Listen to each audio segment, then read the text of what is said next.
اس نے نقاب اتارا تو پسینے سے شرابور چہرے پر پریشانی کے واضح آثار تھے۔ ہوا لگنے سے حواس کچھ بحال ہوئے تو بولی، آپا آج تو میں آپ سے تعویذ لے کر ہی جاؤں گی۔ اس دفعہ تو انہوں نے بے رخی کی حد ہی کر دی۔ میکے سے پورے 7 دن بعد لوٹی تھی، مجھے دیکھ کر خوش ہونے کے بجائے ان کا چہرہ مرجھا سا گیا اور ان کے منہ سے یہ الفاظ پھسل ہی گئے، آخر چھٹی ختم ہو گئی، 4 دن کی چاندنی پھر اندھیری رات۔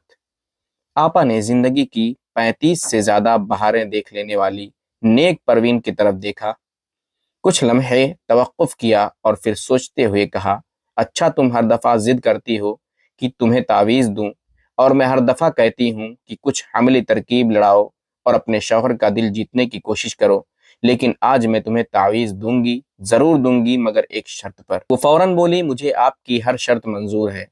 اس سے تھوڑی بڑی لیکن بہت پر اعتماد آپا نے کہا، شرط صرف یہ ہے تم اسے گھر جا کر کھولو گی، اس پر ترکیب استعمال لکھی ہوگی، اسے تم بالکل اس ترکیب کے مطابق استعمال کرنا۔ نیک پروین نے وعدہ کیا۔ دراصل اسے یقین تھا کہ آپا کا تعویذ تیر بہدف ہوگا، کیونکہ اس کی والدہ نے آپا کے بارے میں یہی بتایا تھا کہ اگر اسے آپا نے تعویذ دے دیا تو اسے اس سے بیزار شوہر نامدار اس کا ایک مرتبہ پھر دم بھرنے لگے گا۔ آدھے گھنٹے کے بعد آپا نے اسے ایک کاغذ دیا تو اس کا یہی جی چاہا کہ وہ اسے ابھی پڑھ لے، لیکن وہ وعدے کے مطابق اسے گھر جا کر ہی دیکھ سکتی تھی۔ پھر جیسے ہی وہ گھر گئی، اس نے پہلا کام کاغذ کو کھولنے کا کیا۔ وہ جیسے جیسے تحریر پڑھتی گئی، اس کی حیرانی میں اضافہ ہوتا گیا۔ اس میں لکھا تھا، تعویذ استعمال کرنے سے پہلے آپ کو اپنے سر کے تیل اور میل سے چپڑے بالوں کو کسی اچھے شیمپو سے دھونا ہوگا۔ انہیں اس حالت میں لانا ہوگا کہ آپ کے شوہر کو یقین ہو جائے کہ آپ کے بال واقعی خوبصورت ہیں۔ اپنے چہرے اور گردن پر پسینے اور میل کی وجہ سے جمی مگر نظر نہ آنے والی تہ کو اتار کر اپنے شوہر کو باور کروانا ہوگا کہ آپ کا چہرہ ابھی بھی تر و تازہ اور خوبصورت ہے۔ آپ کو ایسا لباس پہننا ہوگا کہ معلوم ہو کہ آپ ایک غریب شوہر کی نہیں بلکہ اچھے خاصے کمانے والے خاوند کی بیوی ہیں، اور اللہ کی یہ نعمت آپ کے لباس اور وضاقتہ سے نظر آ رہی ہے۔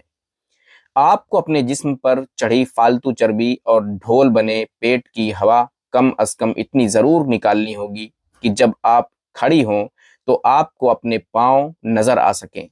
آپ کو اپنی میلی کچیلی کوہنیوں اور پھٹی ہوئی ایڑیوں کو ٹھیک کرنا ہوگا تاکہ کسی کو شک نہ ہو کہ آپ نوکرانی یا بدذوق قسم کی ایک دیہاتی عورت ہیں۔ اس مقصد کے لیے آپ کو اپنی غذا کو معتدل بنانا ہوگا اور روزانہ ورزش کو معمول بنانا ہوگا۔